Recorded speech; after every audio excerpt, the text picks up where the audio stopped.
Hello, my lovely squirrel listeners. Thanks for commenting. It lets me know somebody's out there. Need to lift up my little lamb so he can be seen. And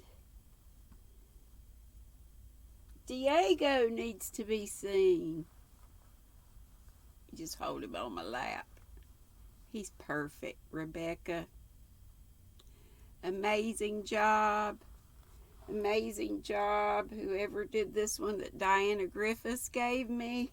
And I got Rosalie's nuts. I just need to tour all my things. And then Karen sent me, I guess his name is Cyril. I looked up Cyril, but I didn't know that really looked like him. Anyway, let's read, shall we? Let's see. I wish I could put him somewhere where he could be seen better, tail and all, but there we go. Chapter 39 deals with weddings. Anne felt that life partook. Let's see. I did read 38 yesterday, didn't I?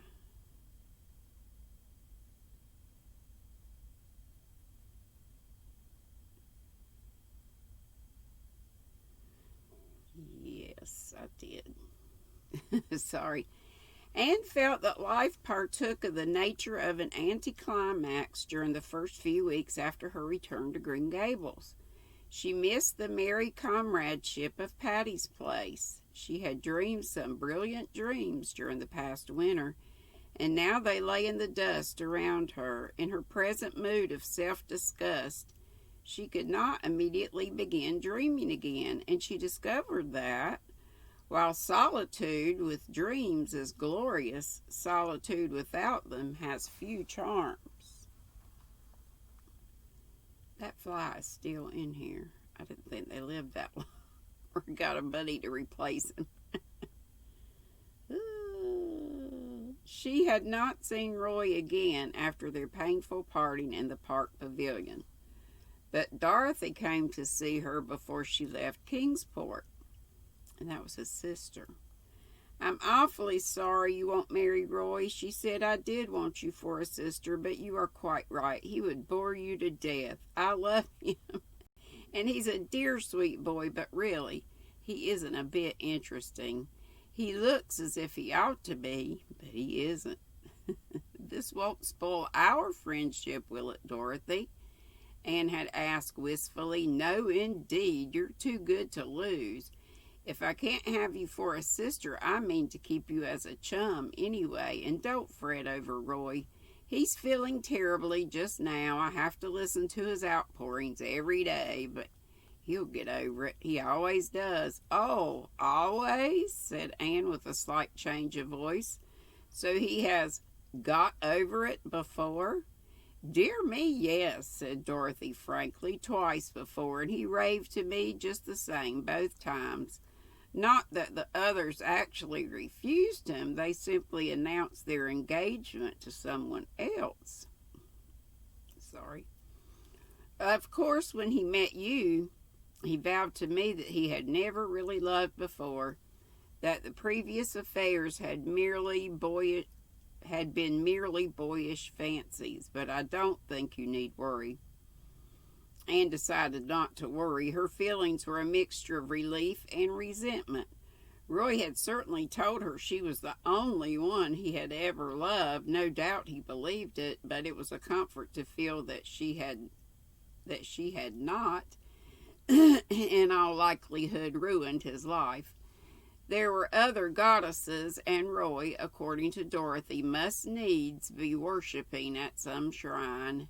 Nevertheless, life was stripped of several more illusions, and Anne began to think drearily that it seemed rather bare. She came down from the porch gable on the evening of her return with a sorrowful face. What has happened to the old Snow Queen, Marilla? Oh, I knew you'd feel bad over that, said Marilla. I felt bad myself. That tree was there ever since I was a young girl. It blew down in the big gale we had in March. It was rotten at the core. I'll miss it so, grieved Anne. The porch gable doesn't seem the same room without it. I'll never look from its window again without a sense of loss. And oh, I never came home to Green Gables before that Diana wasn't here to welcome me. Diana has something else to think of just now, said Mrs. Lynde significantly. Well, you remember, she got married. Well, tell me all the Avonlea news, said Anne, sitting down on the porch steps where the evening sunshine fell over her hair in a fine golden rain. There isn't much news except what we've wrote you, said Mrs. Lynde. I suppose you haven't heard that Simon Fletcher broke his leg last week. It's a great thing for his family. They're getting 100 things done that they've always wanted to do but couldn't as long as he was about, the old crank. He came from an aggravating family, remarked Marilla. Aggravating? Well, rather. Rather, his mother used to get up in prayer meeting and tell all her children's shortcomings and ask prayers for them. Of course, it made them mad and worse than ever. You haven't told Anne the news about Jane, suggested Marilla.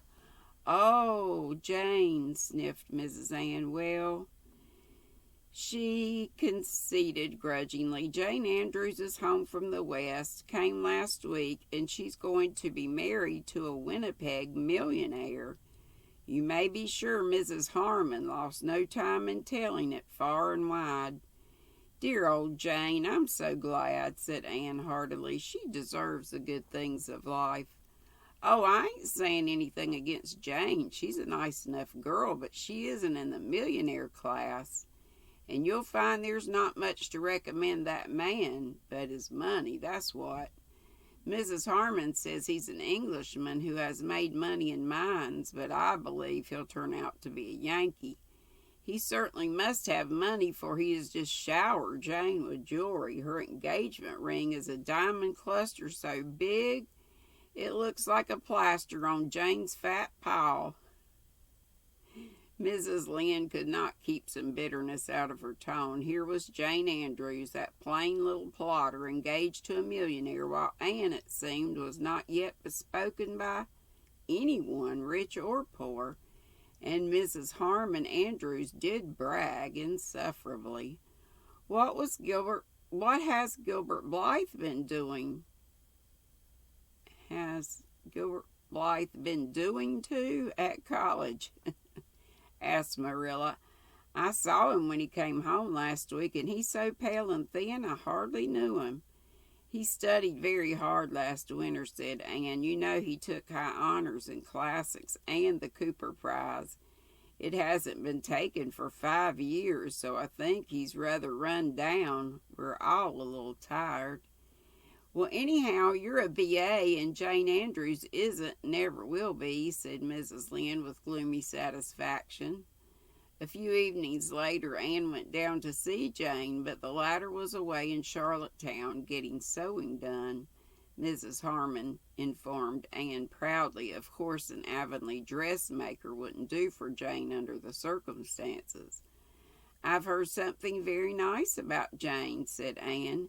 Yes, Jane has done pretty well, even if she isn't a B.A., said Mrs. Harmon with a slight toss of her head. Mr. Inglis is worth millions, and they're going to Europe on their wedding tour. When they come back, they'll live in a perfect mansion of marble in Winnipeg. Jane has only one trouble. She can cook so well, her husband won't let her cook. He's so rich he hires his cooking done. They're going to keep a cook and 2 other maids and a coachman and a man of all work. But what about you, Anne? I don't hear anything of your being married after all your college going. Oh, laughed Anne, I'm going to be an old maid. I really can't find anyone to suit me. It was rather wicked of her. She deliberately meant to remind Mrs. Andrews that if she became an old maid, it was not because she had not had at least one chance of marriage. But Mrs. Harmon took swift revenge. Well, the over-particular girls generally get left, I notice. And what's this I hear about Gilbert Blythe being engaged to a Miss Stewart? Charlie Sloane tells me she's perfectly beautiful. Is it true? I don't know if it's true that he's engaged to Miss Stewart, replied Anne with Spartan composure, but it is certainly true that she is very lovely. I once thought you and Gilbert would have made a match of it, said Mrs. Harmon. If you don't take care, Anne, all of your bows will slip through your fingers. Anne decided not to continue her duel with Mrs. Harmon. You could not fence with an antagonist who met rapier thrust with blow of... Is it rapier? Rapier thrust with a blow of battle axe. Since Jane is away, she said, rising haughtily, I don't think I can stay longer this morning. I'll come down when she comes home. Do, said Mrs. Harmon effusively. Jane isn't a bit proud. She just means to associate with her old friends the same as ever. She'll be real glad to see you. Jane's millionaire arrived the last of May and carried her off in a blaze of splendor. Miss Lynde was spitefully gratified to find that Mr. Inglis was every day of 40 and short and thin and grayish. Sounds like a real prize, except for the money. Mrs. Lynde did not spare him in her enumeration of his shortcomings, you may be sure. It will take all his gold to gild a pill like that, that's what, said Mrs. Rachel solemnly. He looks kind and good-hearted, said Anne loyally, and I'm sure he thinks the world of Jane. Huh, said Mrs. Rachel. Phil Gordon was married the next week. And Anne went over to Bolingbroke to be her bridesmaid. Phil made a dainty fairy of a bride, and the Reverend Joe was so radiant in his happiness that nobody thought him plain. We're going for a lover's saunter through the land of Evangeline, said Phil, and then we'll settle down on Patterson Street. Mother thinks it's terrible. She thinks Joe might at least take a church in a decent place. But the wilderness of the Patterson slums will blossom like the rose for me if Joe is there. Oh, Anne, I'm so happy my heart aches with it. Anne was always glad in the happiness of her friends, but sometimes a little lonely to be surrounded everywhere by a happiness that is not your own. And it was just the same when she went back to Avonlea. This time it was Diana who was bathed in the wonderful glory that comes to a woman when her firstborn is laid beside her. Anne looked at the white young mother with a certain awe that had never entered into her feelings for Diana before. Could this pale woman with the rapture in her eyes be the little black-curled, rosy-cheeked Diana she had played with in vanished school days? It gave her a queer, desolate feeling that she herself somehow belonged only in those past years and had no business in the present at all. Isn't he perfectly beautiful? Said Diana proudly. The little fat fellow was absurdly like Fred, just as round, just as red. Anne really could not say conscientiously that she thought of him beautiful, but she vowed sincerely that he was sweet and kissable and altogether delightful. Before he came, I wanted a girl so that I could call her Anne, said Diana, but now that little Fred is here, I couldn't exchange him for a million girls. He just couldn't have been anything but his own precious self. Every little baby is the sweetest and the best, quoted Mrs. Allen gaily. If little Anne had come, you'd have felt just the same about her. Mrs. Allen was visiting in Avonlea for the first time since leaving it. She was as gay and sweet and sympathetic as ever. Her old girlfriends had welcomed her back rapturously. The reigning minister's wife was an estimable lady, but she was not exactly a kindred spirit. I can hardly wait till he gets old enough to talk, sighed Diana. I just long to hear him say mother. And oh, I'm determined that his first memory of me shall be a nice one. The first memory I have of my mother is of her slapping me for something I had done. I'm sure I deserved it. Mother has always been a good mother, and I loved her dearly, but I do wish my first memory of her was nicer. I have just one memory of my mother, and it is the sweetest of all my memories, said Mrs. Allen. I was 5 years old, and I had been allowed to go to school one day with my two older sisters. When school came out, my sisters went home in different groups, each supposing I was with the other. Instead, I had run off with a little girl I had played with at recess. We went to her home, which was near the school, and began making mud pies. We were having a glorious time when my older sister arrived, breathless and angry. "You naughty girls," she cried, snatching my reluctant hand and dragging me along with her. "Come home this minute. Oh, you're going to catch it. Mother's awful cross. She's going to give you a good whipping." I had never been whipped. Dread and terror filled my poor little heart. I had never been so miserable in my life as I was on that walk home. I had not meant to be naughty. Phemie Cameron had asked me to go home with her, and I had not known it was wrong to go. And now I was to be whipped for it. When we got home, my sister dragged me into the kitchen where Mother was sitting by the fire in the twilight. My poor wee legs were trembling so that I could hardly stand, and Mother just took me up in her arms without one word of rebuke or harshness, kissed me, and held me close to her heart. "I was so frightened you were lost, darling," she said tenderly. I could see the love shining in her eyes as she looked down on me. She never scolded or reproached me for what I had done, only told me I must never go away again without asking permission. She died very soon afterwards, and that's the only memory I have of her. Isn't it a beautiful one? Anne felt lonelier than ever as she walked home, going by way of the birch path in Willowmere. She had not walked that way for many moons. It was a darkly purply bloomy night. The air was heavy with blossom fragrance, almost too heavy. The cloyed senses recoiled from it as from an overfull cup. The birches of the path had grown from the fairy saplings of old to big trees. Everything had changed. Anne felt that she would be glad when the summer was over and she was away at work again. Perhaps life would not seem so empty then.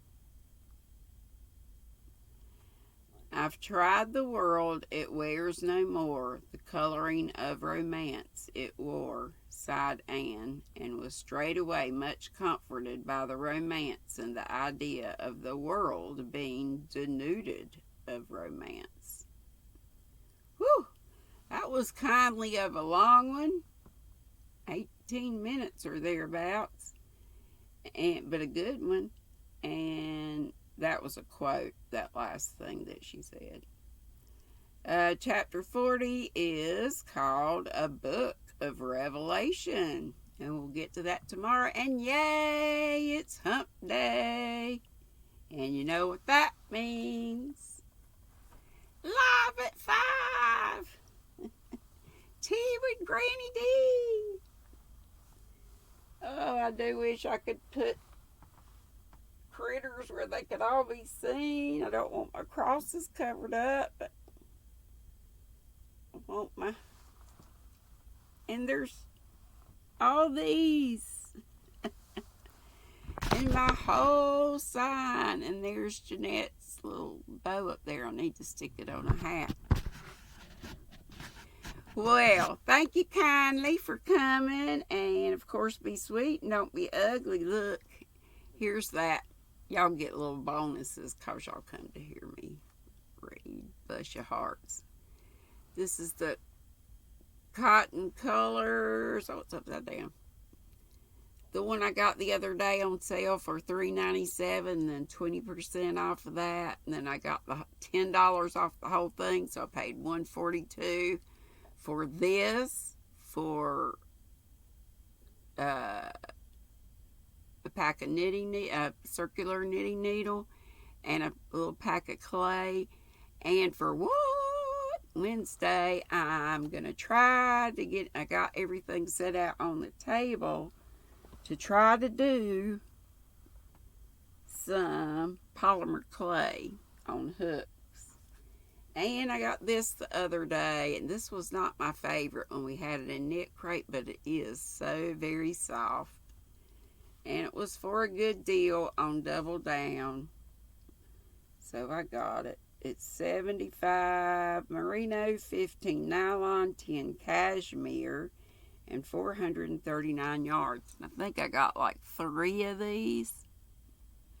So I keep collecting stuff like titmouse and this so that I can do a nice one of these days. I got so many plans, y'all. I got to live forever. And y'all know what a wealth of knowledge I am. I can never remember where I get stuff. Look at this pretty purse that I'm planning on using as another whip thing. I think maybe it's really a nice purse. It's faux leather, I'm sure, but it feels like the real thing and looks like it. Beautiful inside with all kinds of pockets, zippered pocket, 2 pockets on the other side. You know, it's just like an envelope kind of purse. And zipper on that side and zipper on this side. And I just love the tassels. But it was some little ad that popped up, and it was something that if you didn't cancel within like 3 days, they charged you something like $100. So I got on it and canceled right quick. So, yay me, I remembered something. And thank goodness, y'all getting all kind of bonuses. Of course, I'll mention this in live today, probably this too. But I just wish I could tell you where it came from. Maybe I'll dig and find it.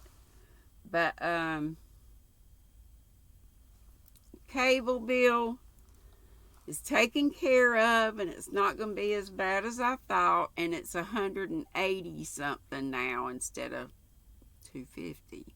I know that's still a lot, and I still may do just the internet. But right now, I think I'm just gonna hold on. The main reason being, my hands aren't strong enough to, maybe I can get some pliers, but to take back their equipment. That's dumb.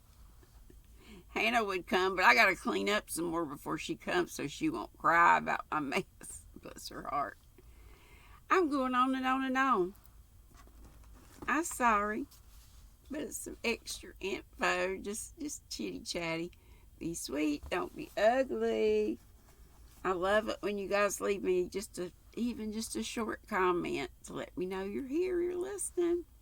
And remember, especially those of you who are new or those of you that just didn't know, I've got lots of books I've already read.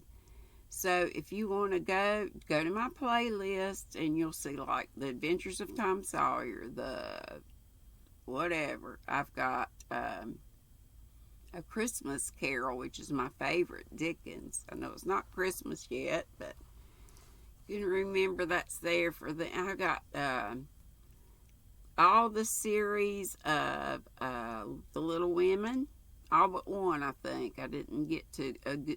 Good Wives, I think, was the only one I didn't get to. Those were fun. And the Laura Ingalls Wilder books, I think I got to all of those. But anyway, and then you can just, you know, if you want to sit and crochet and listen, you can just go to that playlist like a Little House on the Prairie and hit play all, and they'll just go down while you're working. Okay. See you later. Love you bunches. Hope to see you this afternoon. 5 bells, and that's Eastern. Same thing for Friday. All right. Love y'all bunches. Bye-bye.